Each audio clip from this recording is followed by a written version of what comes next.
Sveiki, mano vardas Mantas Mažeika ir šiandien aš jums papasakosiu, kas yra amplitudė.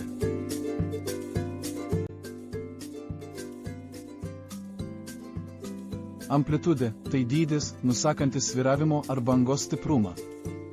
Ji parodo, kiek toli svyruojantis objektas ar signalas nukrypsta nuo savo pusiausvyros. Pavyzdžiui, garso bangų amplitudė lemia garso stiprumą. Kuo didesnė amplitudė, tuo garsas stipresnis. Elektromagnetinių bangų amplitudė gali reikšti signalo stiprumą, o mechaninių virpesių amplitudė – svyravimo dydį. Amplitudė yra svarbi įvairiose srityse, tokiose kaip fizika, inžinerija, akustika ir elektronika, nes ji padeda įvertinti ir valdyti bangų ar svyravimų intensyvumą. Ačiū už dėmesį ir tikiuosi, kad išmokote ką nors naujo.